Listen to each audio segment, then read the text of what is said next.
I just woke up from a nap. Oh God, I feel so great. What's going on, people? How's it going? Hope you were doing well. I'm gonna kind of ramp up into this because I woke up from this nap and it was the perfect sweet spot to wake up at. Do you ever have that where you take a nap? Are you even taking naps? Hopefully you're taking naps regularly, daily, if at all possible. I love a good nap. I love a bad nap. I think I would take any kind of nap. When I was a kid, we're going off topic here. Well, actually, we're still staying on naps, but we're going in the Wayback Machine.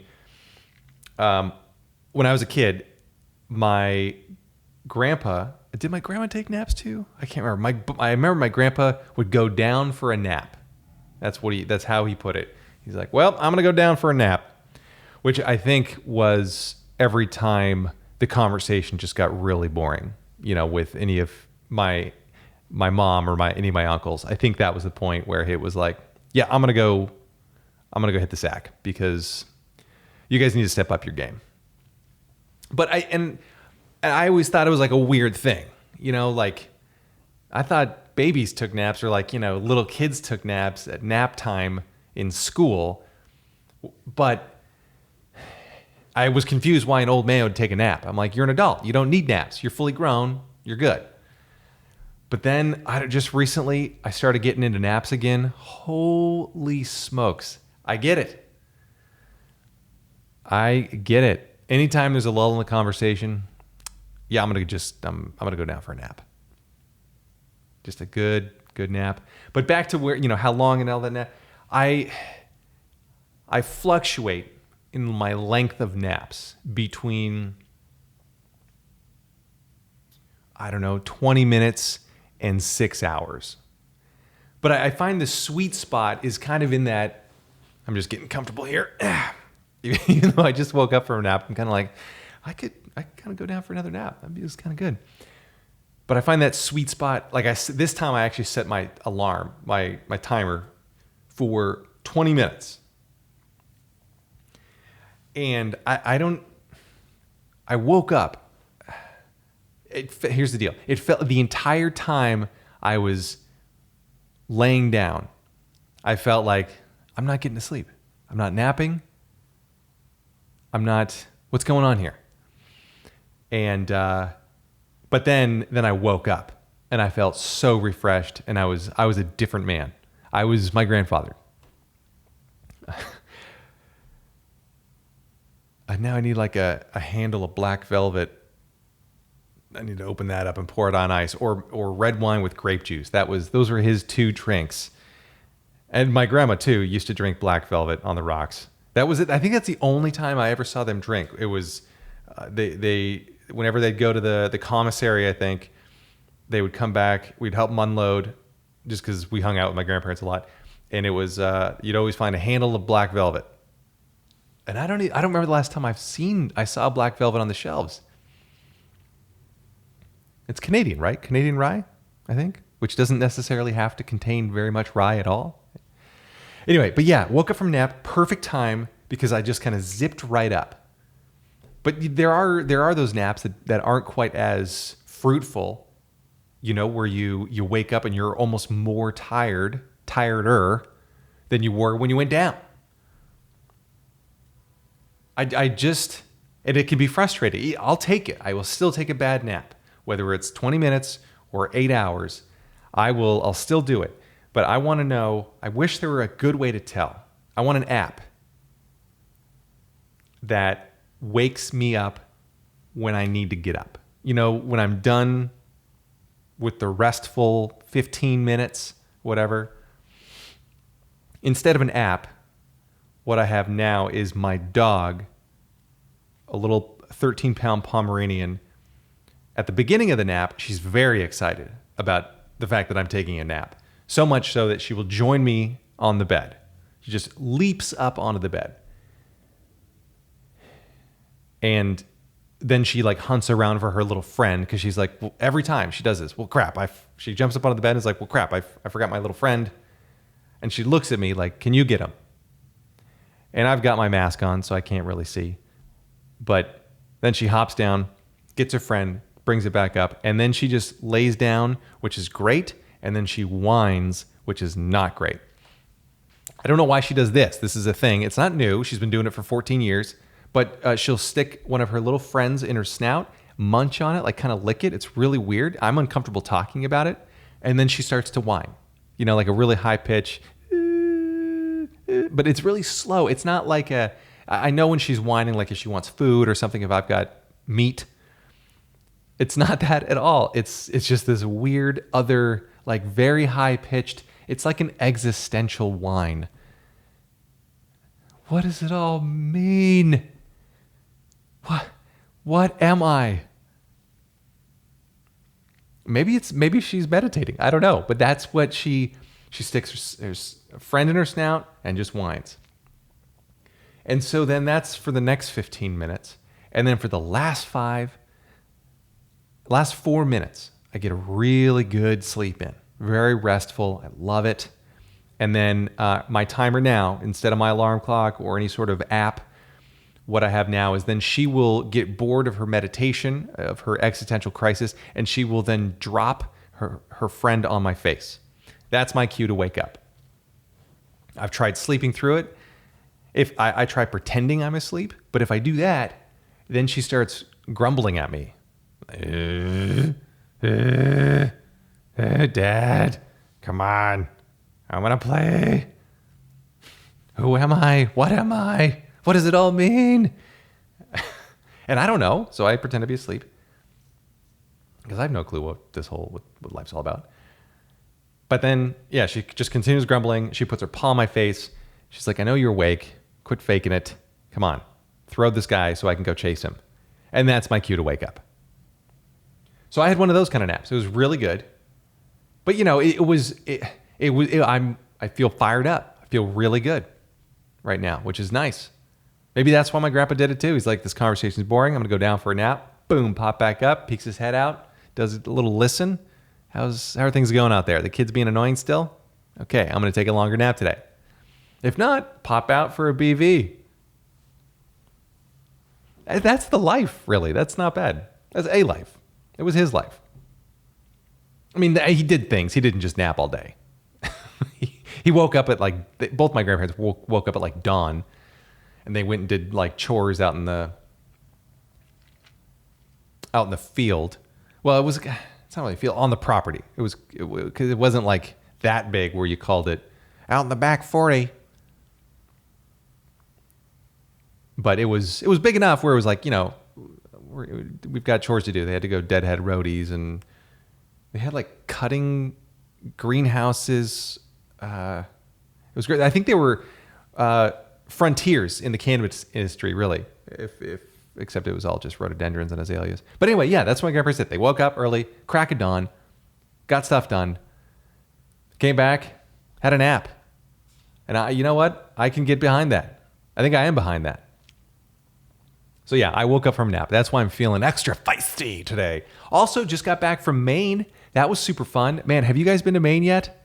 Oh, okay, here's the deal. From New York, it's a hike to get up to Maine. It's maybe 5.5, 6 hours to get up to Portland, or 5.5 to Brunswick, 6 to Portland, I think. But we were up in Bar Harbor, Acadia National Park, up there, that region, and that took about 8 hours, 7.5, 8 hours. That was a hike, but it was great.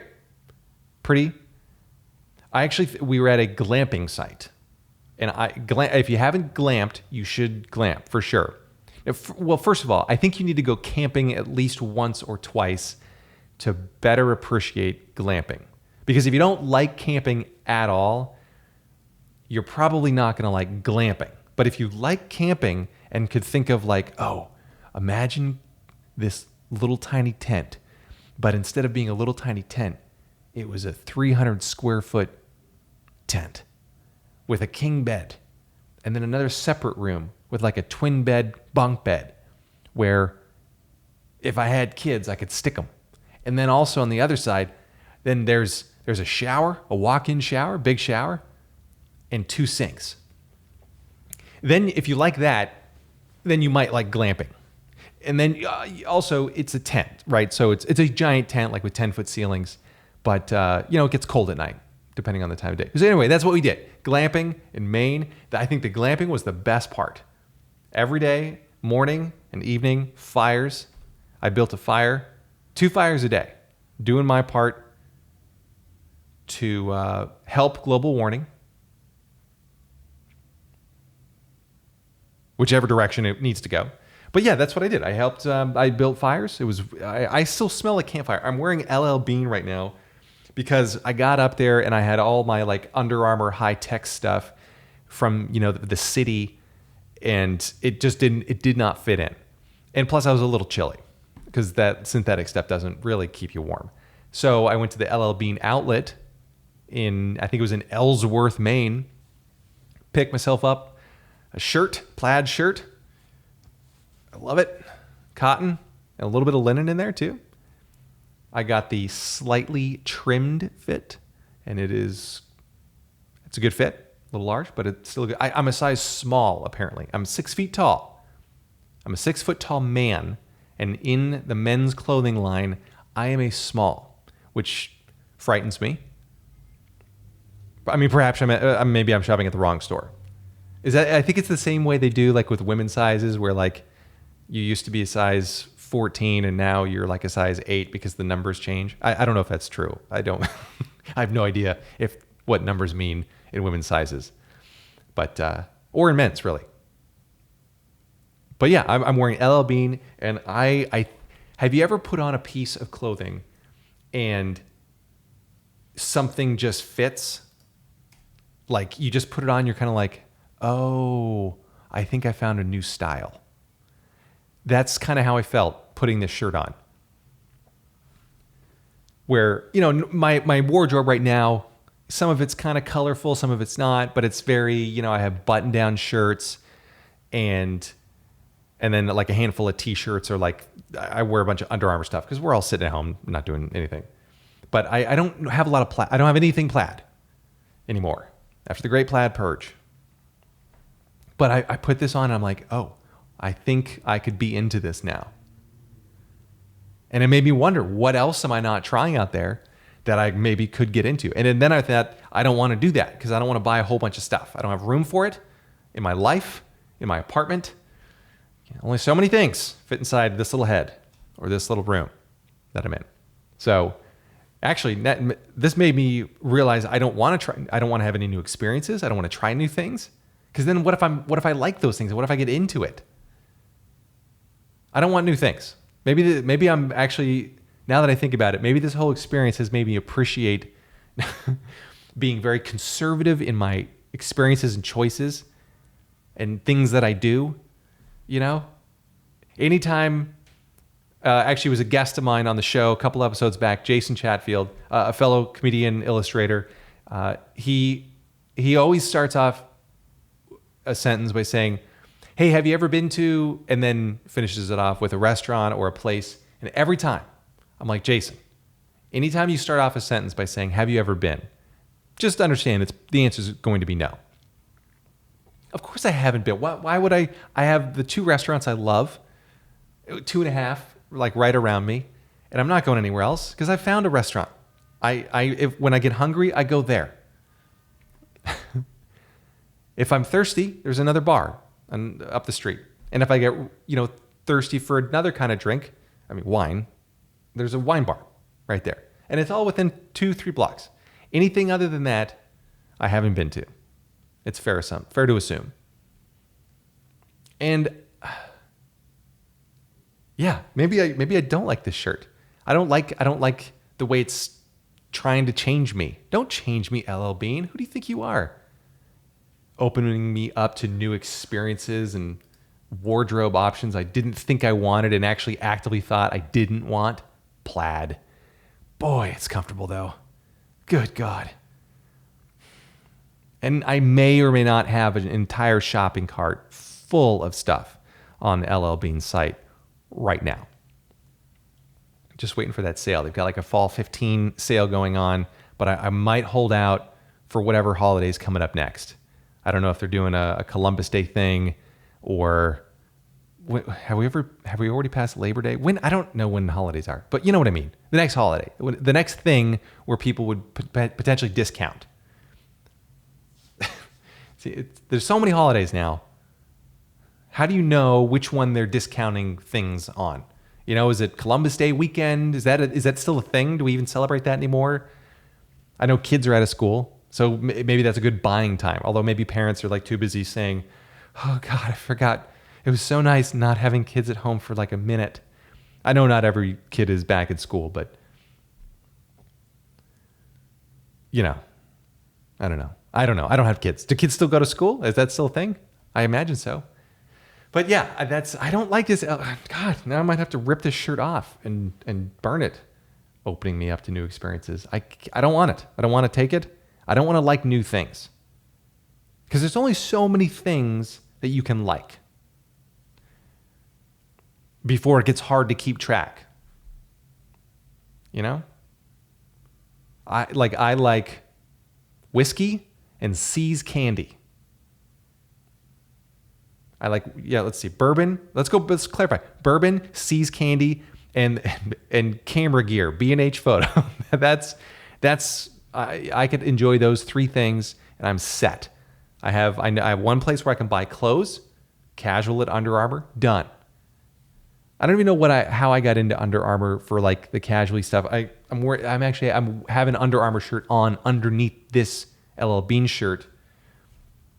Now I'm getting hot. I'm getting hot and sweaty just talking about this friggin' comfortable as hell LL Bean shirt. Taking off. I have a hoodie on too. Now I have to take that off because of LL friggin' Bean. God, comfortable shirts. Oh, and I got some sweatpants too from LL Bean. Oh God, those are so comfortable. Oh man. Whew. Yeah. Anyway, okay, we're moving on. We got to talk about something else here because I will get mad again. But anyway, so Maine was awesome. But again, I think the best part, okay, hear me out here. I think the best part about the Bar Harbor area was the glamping because it was so nice just to be kind of off in our own little tent away from everybody else. We didn't have to see anyone. We could occasionally hear them. There was a woman hacking up a lung in the tent over, but you know, you can kind of only hear it when the fire isn't crackling. Which was almost never because I had a fire going morning and night. I did get out and take some pictures. I went around Acadia National Park, which, okay, I love the national park system. By the way, anytime somebody starts off by saying, in general, I love this thing, you know what's coming next is going to be, but I hate this specific thing. I don't even know why I said that. But so I love national parks in general. Big fan, love hiking, love camping, backpacking, photographing in the national parks. Acadia National Park, completely overrated. 100% overrated. Here's why. It's a small park, which is fine. I don't mind a small park. Size doesn't matter, okay? National park system. It's okay if your park is tiny and you might be jealous of the big ones. Olympic National Park, that's big. That's a big park, you know. The Grand Tetons. I don't even know if that's a national park, but it has Grand in the name. You're just Acadia National Park. It's itty bitty on an island and a peninsula and another island. And that's not a problem. Okay, size doesn't matter. It's what you do with it. And I think here was the mistake. You made the park too accessible. I'm not talking about like ADA accessible. That's fine. You can do that. But it's a kind of park where you can just, you drive around, pull over. You can literally park. And I hate people who say literally. That's how much I think Acadia is overrated. I'm using the word literally to mean actually. You can do this thing, not figuratively. There's 2 lanes on their one-way road. It's a loop road, and you can pull over in the right and just stop in the right-hand lane to go get out and walk around and take pictures. That drove me nuts. I mean, don't get me wrong. I took full advantage of it because I wanted to get out and take some pictures, and it was great because there's not much parking, you know, in certain areas, and I wanted to get out and take pictures. But overrated because number one, way too many people because it's so accessible and because it's accessible, small, and in a congested region of the country, all those things mean that you're going to get a lot of visitors there. And granted, it was leaf peeping season, almost peak time, so there's a ton of people there. And I went like first thing in the morning. We're talking like 6 a.m., 7 a.m., and it was still pretty busy. So that's the first knock on it, is that there's just so many people. Now, okay, yeah, we'll talk about the negatives first, and then we'll get back to the positives, because I think there are some. But so Acadia National Park, too small, too accessible. You made it too easy to get there and get around. No, I want to park and hike for miles. Are you kidding me? That way I can get away from everybody. I don't want people to enjoy it. I want to enjoy it. I want nobody else to enjoy it except me and my wife and dog. But yeah, so yeah, tons of people, tons of cars just putzing around. You can get out and see this autumn wonderland. And it's coastal, so you've got jagged rocks on the coast and everything else. So now let's get to the positives. Well, actually, let's stay on the negatives just a second more. The views, they're pretty, but they're not like amazing. Okay, I think they're good for East Coast nature, and East Coast nature, there's not much of it. Nature on the East Coast is kind of like, we'll put some trees in between housing developments and basically in between industrial cities. Is kind of how parks feel on the East Coast. They were an afterthought, and that's understandable. People were here, and then they slowly migrated west. The West, best parks, hands down. Giant parks you have to drive for hours to get to, and then once you get to, you have to drive for more hours to get to something within the park, and then you have to park and hike for a few more hours and camp. Oh man, that's the best, because there's nobody else there. I don't want anybody else to like it. But yeah, so Bar Harbor. Oh, and then downtown Bar Harbor's cute. If you like cute downtowns, go there. It was nice. It's fine. It's very nice. It's kind of, it's northeastern coastal town, Newport, Rhode Island. If you've been there, you've got a fairly good feel for Bar Harbor, Maine. But yeah, I will probably go back to Maine for sure, because I like Maine a lot. But I don't know if I would go back to Acadia National Park. I think I would just go for like Maine itself and the glamping. That was fun. Anyway, okay, we're moving on. What else are we talking about? Just got back from that. So I read an article recently that said drinking 2 glasses of wine each day can improve your health, make you live longer, grant you superpowers. You can start to fly after 3. But then I read another article that said drinking at all will kill you. It's bad for your health. And we read articles like this all the time about the same food. Coffee's the same thing. It's, on the one hand, it'll cancel out all the effects, all the negative effects of alcohol. But on the downside, it'll do all these other things that'll make you die faster. It seems like everything we eat and drink is either a superfood or it'll kill you. And it gets to be pretty confusing. I mean, this is fake news. It's not really fake. It's confusing news. It's not really news, but it's like, this study came out and we're just going to do a fluff piece on it. But it's confusing news. It's the kind of thing that newspapers or news outlets post on their website to get, eyeballs on their site, which is fine. That's something people usually say after making like a vaguely racist comment, like, well, these people always eat this kind of food, which is fine. But I just find it smelly in the hallway. Yeah, you got to go out of your way to make sure your audience knows it's fine. I don't have a problem with it. Youths today are wearing their clothes so strangely, which is fine. They can wear it however they like. Yeah, it's you got to go out of your way to make sure everybody knows that the thing I'm about to say or just said that was either kind of mean or rude or racist or whatever, wasn't meant to be that. Yeah, but anyway, so yeah, news outlets put this on there, which is fine. And it's confusing, I think, because I'd like to know if what I'm eating is going to make me better or worse as a human, health-wise. I already know the jury's out on the personality-wise, but health-wise, I'm just going to see if I can improve that. So I'm doing the same thing now with that kind of news that I'm doing with regular news. I'm just not going to read it. I'm just going to eat what I want to eat. And if I feel good, great. And if I don't, fine. So I've got a jar of bacon fat in the fridge that I've collected from all the bacon I've been eating. And I feel great. I feel great. I can't feel kind of my left half of my chest in general, but I think that's good. I think that means that it's, the ticker's really ticking. Yeah, but it's confusing. I don't know. And also, why do you care that much? The people that really get into nutrition and stuff. I mean, is eating one thing really going to make a difference in your life? I think we all kind of know. We all know what's good and what's bad, right? We know that. Green stuff, good. Sugar stuff, bad. Right?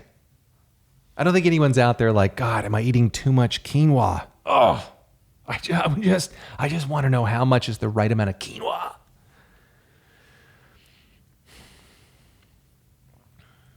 Farro. God, I love farro. But, you can overdo it. You can have too much farro. And then what? You've gone too farro. Gone too farro. Ugh. And then you can't come back. I got to drink this wine here. I do. That was one thing when we were in Maine, I did get the chance to cook because I like cooking. Although lately I've kind of been out of it a little bit. I think, because we were on a road trip, so I didn't cook as much. But it was nice. In Maine, we could cook. They had grills there, and you could order food from the restaurant to cook yourself. It was great. It was a little bit confusing ordering off the menu, saying, hey, can I get this? And you know what? Why don't you guys take the night off? I'll take care of it tonight. If you could just bring it out in a little baggie, completely raw, I'll finish it. You look like you've had a tough day. So I cooked. I enjoyed it. It was fun. I got to grill, which is something I actually can't do. I don't do that here. I'm in a little apartment in the sky, and I don't have a grill, outdoor grill. I mean, we technically do, but they're electric. Boogie woogie woogie. I don't understand whose wonderful idea it was to install electric grills on our little patio, the guest or the outdoor patio area. Seems ridiculous. We have gas indoors. Why can't we get gas outdoors? The whole it's rigged up for gas. We can do this, guys. But you went electric. Boogie woogie woogie. I can't stop, and I won't stop saying that because some say it's electric. I had to, and that one hurt. I did not want to do that, but kind of did. So yeah, I got to grill, I got to cook. You know what? Here's a good chance to hit a reader question. So Chrissy, I hope I'm pronouncing your name right. It was with one S and an IE. So I'm pretty sure it's not like Chrissy. I think it's Chrissy, but I've seen Chrissy's with like two S's and a Y. That makes sense to me. So this was new, one S-I-E. But Chrissy asked, let me actually read the specific question. Here we go. In your next episode, could you talk about failure and your biggest misses in the kitchen? Chrissy, yes, I can.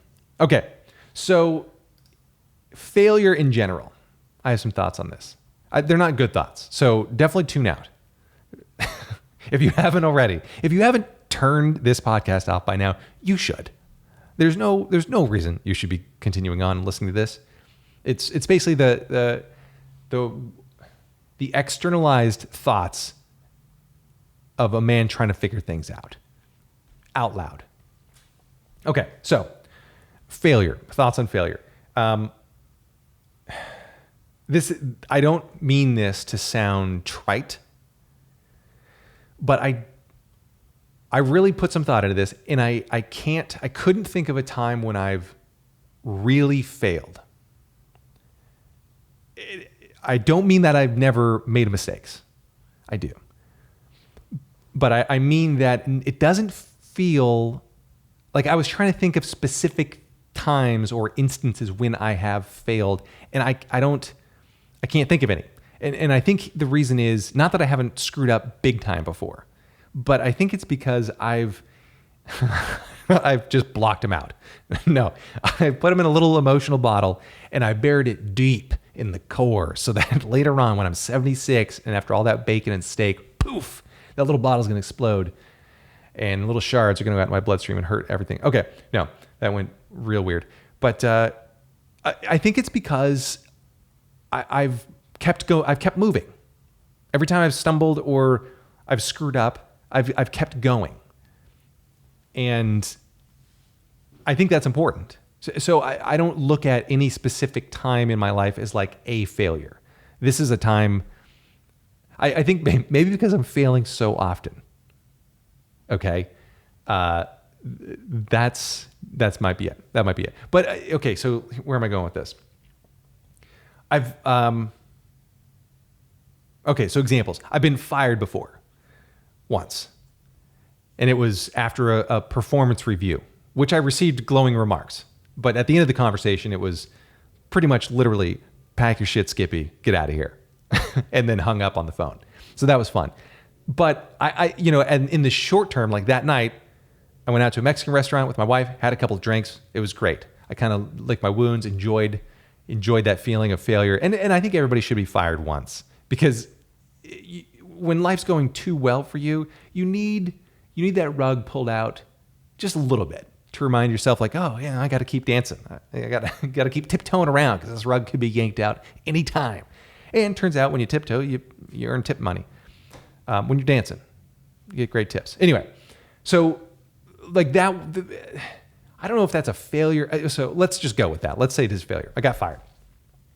But then, a couple of days later, I basically decided to start working for myself.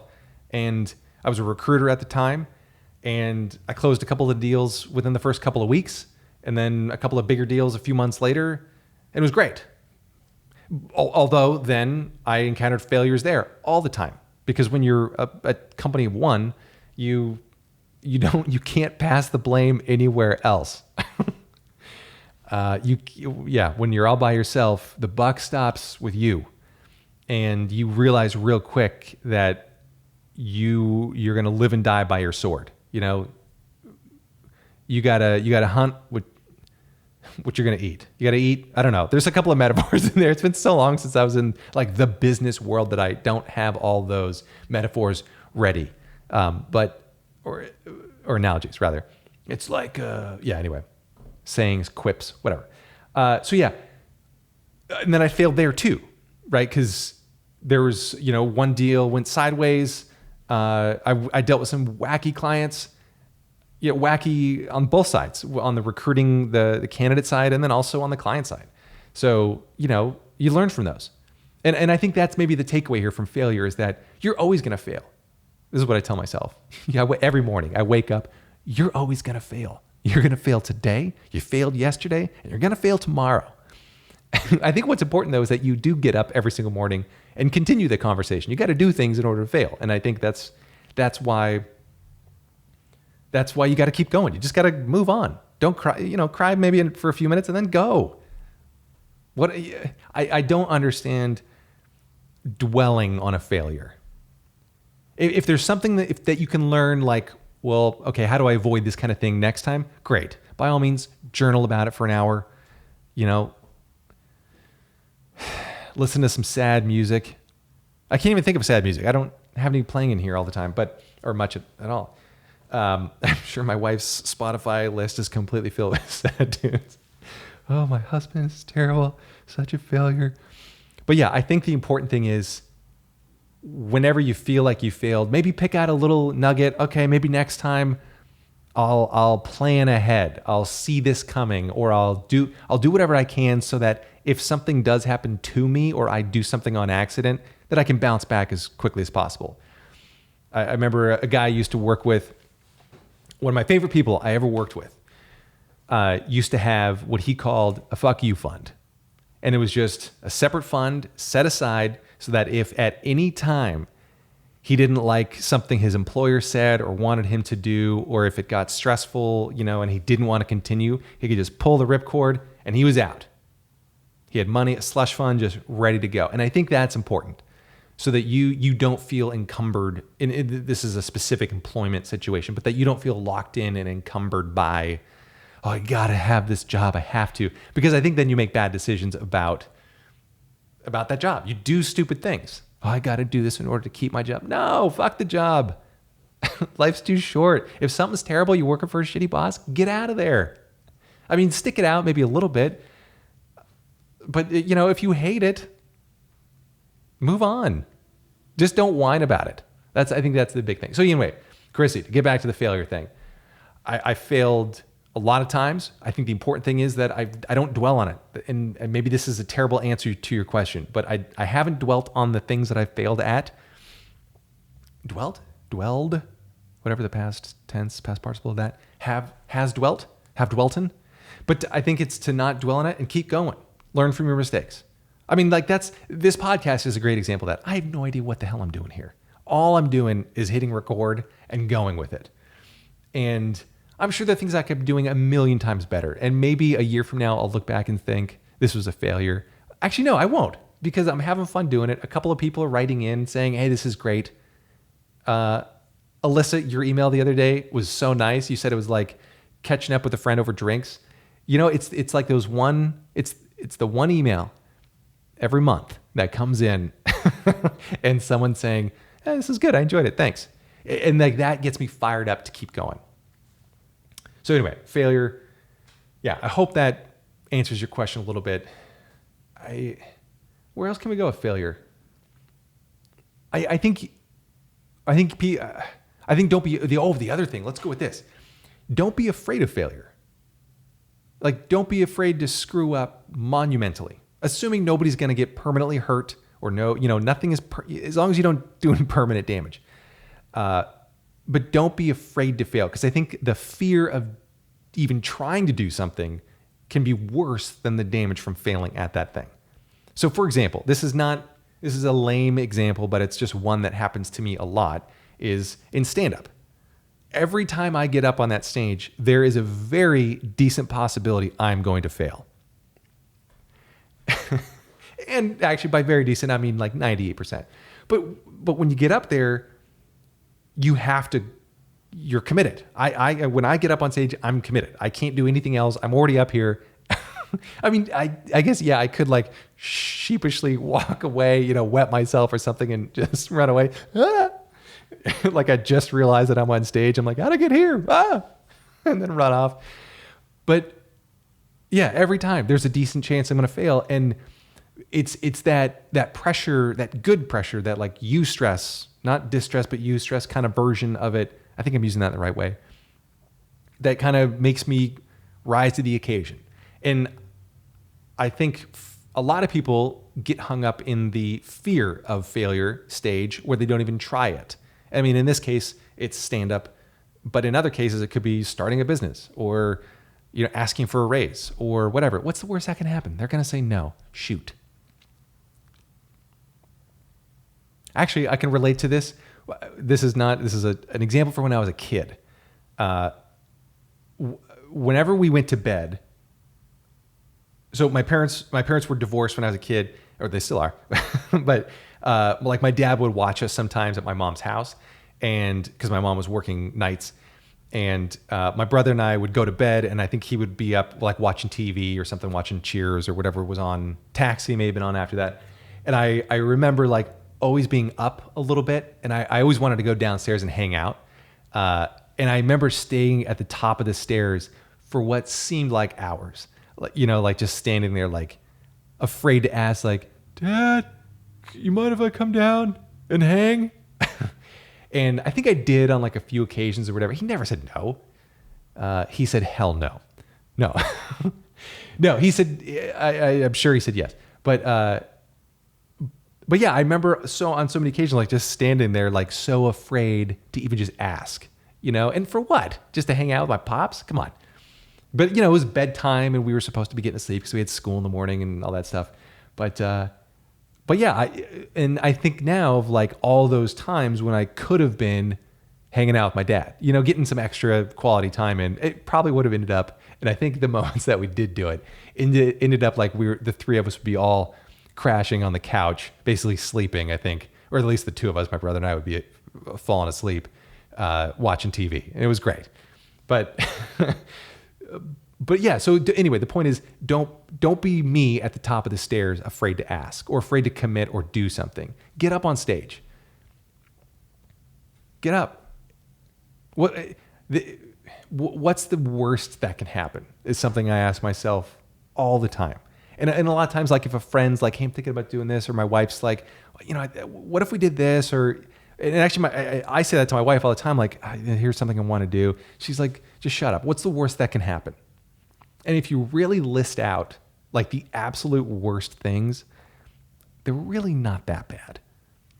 I remember picking this up from Tim Ferriss's The 4-Hour Work Week. This was in 2008 that I read this book. And actually, I listened to it on the job. I was working for Accenture. I was at Microsoft. And I had basically taken my all the work that I had normally done in like an 8-hour day. I had built a program that did it in about 20 minutes of work. So I had extra time, and I was listening to the 4-Hour Work Week it was MP3s. I think a buddy of mine had like bootlegged it. Jeff, if you're out there, thank you so much. But I think he had bootlegged it and given it to me. He was like, dude, you got to listen to this. It's so good. And I did, and it was so good. And I've later purchased several copies of the book.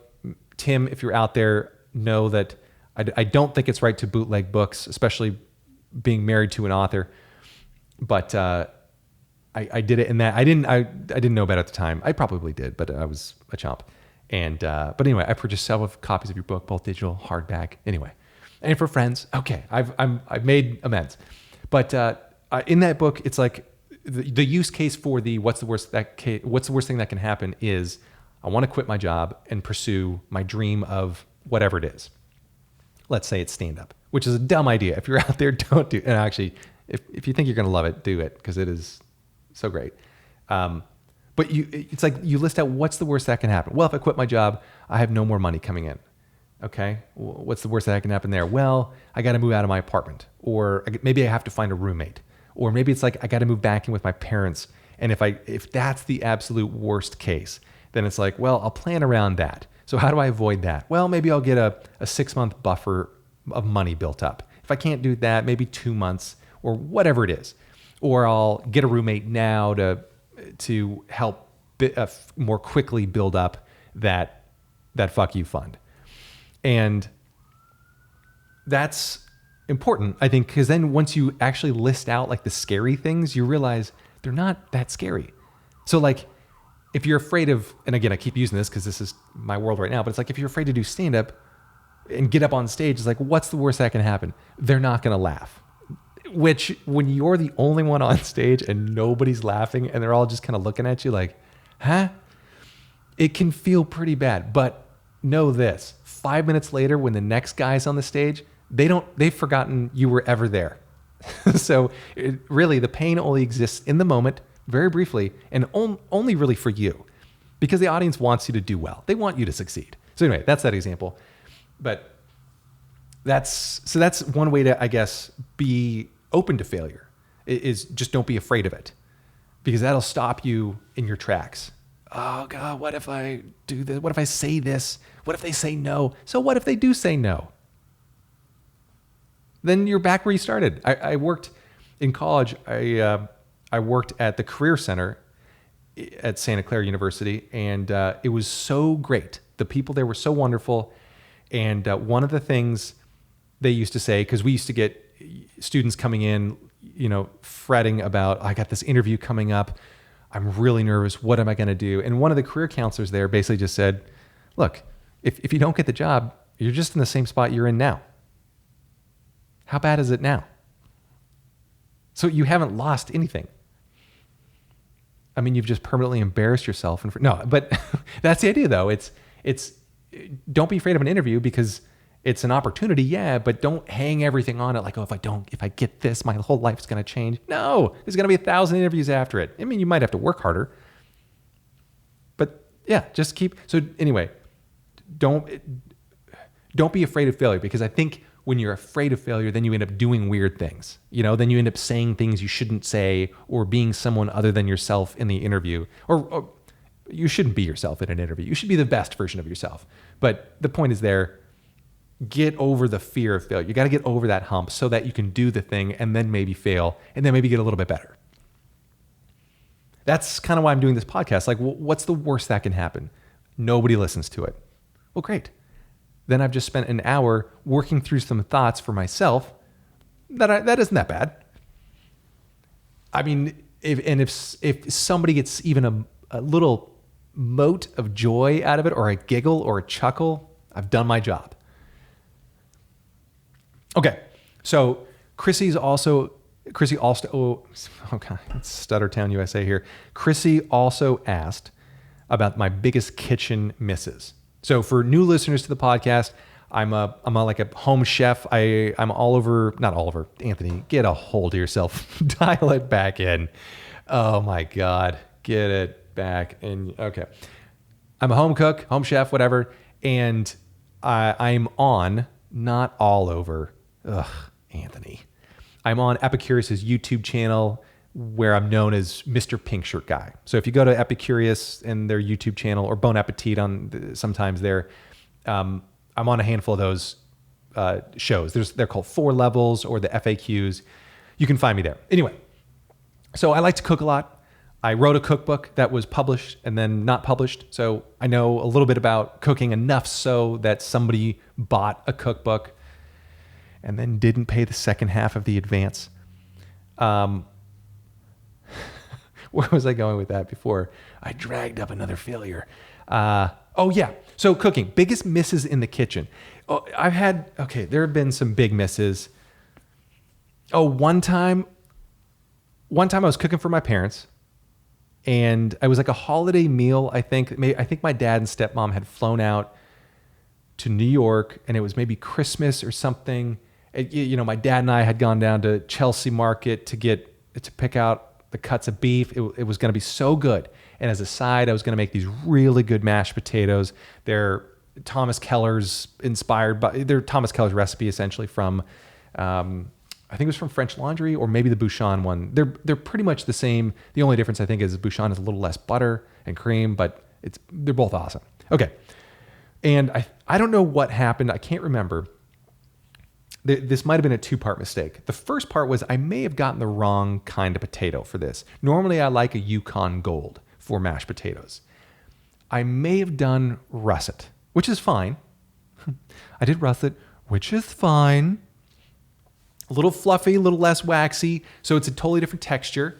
But I don't know if that affected the second thing where I screwed up. And that second thing was that I was trying to mash them. Okay, so that was what I was doing, mashing. And normally I use a tamis or a temi. I don't know how to pronounce it. Tamis. It's basically a drum sieve. And you put the boiled potatoes on top of it, and you press them through like with a silicone bench cleaner, or cutter, bench scraper. That's what I'm thinking of. Anyway, and it's great because then they end up all homogeneous in terms of texture. It's more fine. It's finer than a ricer, and it's easier than like a masher. The old mashing sticks paddle you used to use as a kid. So anyway, I don't remember. Maybe I didn't have that, or I wanted to speed things up. But I remember whipping out my immersion blender. I'm like, maybe I can double time this. That sounded way creepier than it needed to be. But we're gonna go with that. We're gonna double time, tag team this potatoes. It's gonna be great. I don't know why the potato cook guy gets really creepy when he starts talking, but anyway, I was gonna speed things up, and I used an immersion blender, and it ended up in like this gelatinous goo ball, and I didn't know how to fix it. And to this day, I don't know exactly what I screwed up, because I don't think do potatoes have gluten? I don't think they do. So it's not like I was activating the gluten and it tightened up. But I did something wrong, and it was, you had to like carve these potatoes. They were terrible. So that was a big miss. So I learned from that miss. I learned from that failure in the kitchen, and now I no longer use an immersion blender on my potatoes. I still use a Tamis. I just press potatoes through into a whole bunch of butter. But if you want the recipe, it's on my website. But in case you just want to hear it, it's basically a 4-to-1 ratio by weight of potatoes to butter. So if you're using a pound of potatoes, let's say for 400 grams of potatoes, 100 grams of butter. So basically a pound of potatoes, a stick of butter is kind of it. And then a little warm cream there as well mixed in. Just whip it around with a wooden spoon. It'll give you an arm workout, but you got to burn off those calories somehow, man. So anyway, that was one of my big misses. Oh, and then one time I was cooking for my mom. Maybe, was she out in New York too? Not at the same time, but I think, maybe, what am I doing? I'm always screwing up cooking for my parents. I just want them to know, you raised me wrong. Yeah, I was doing a roast chicken, and I think again, this is like a me thing. Like, I think I was going to do it. I wanted this to be a good chicken, and I undercooked it, but I really thought it was done perfectly. And my mom was like, hey, is this done? And I'm like, no, Mom, I know better than you. The juices don't have to run pink, which is true. And it's really hard to cut on that thigh piece because the chicken's such high quality, which is false. That one I screwed up. I think even after a while, I was like, yeah, I'm going to go ahead and nuke these chicken bits a little bit longer. It was after the chicken was carved and everything, so it was a little bit easier to nuke, each breast and leg individually, but it was still, I definitely had a serving of humble pie that evening. So I made it in advance, so, I was prepared. But yeah, man, that was a rough one. Whew. God. I mean, it was basically raw at the inner part of the thigh, and that was embarrassing. Because, you want to impress your parents. You want them to think, or at least believe, you want to show them that you've come so far from mixing, as like a 2-year, 3-year-old, 4-year-old, I don't know, 25-year-old, mixing like mayo and olives in a bowl and saying, ta-da! And then they're like, oh, this is really good. We're going to save this for later. Garbage can. And I'm going to make something now. Yeah. That was, those are my 2 big misses. I experiment a lot with cocktails. So I don't know. I don't feel right calling those misses because I'm kind of I'm going into it knowing like, I don't think this is going to be good, but maybe. Which is kind of how I go into every meeting with a new person. I'm like, this isn't going to be good, but maybe. So yeah, that was biggest kitchen misses. I've never had, oh, you know what? Oh, here's one that just happened when I was in Maine. So I got a turkey. I feel like that was a confession. So the rumors are true. I have turkey. And it's okay. You probably don't have it. I'm just calling everybody that I've eaten with in the past week and just letting them know that they may want to get tested for turkey. But anyway, I got a turkey. It was frozen, and I set it in the fridge to thaw for 5 days while we were up in Maine. Came back, and I had a refrigerator full of bloody goo, and it was disgusting. So I had to. My downside is I should have. This is what I'm taking away. This is what I'm learning from this mistake, this big miss, kitchen failure, is that I'm always going to bag up turkeys, even if they come in what looks like a pretty darn waterproof bag. Okay, Jaindl, Jaindl. Where's the last vowel? Okay, dl. Anyway, but yeah, so that's what I'm going to do from now on. Even though the bag looks perfect, there might be a little micro tear in there. I should have double bagged it, and that's what I'm going to do from now on. I don't want any of that stuff getting through. And I had it now. On the plus side, though, I have a very clean refrigerator. That was lovely.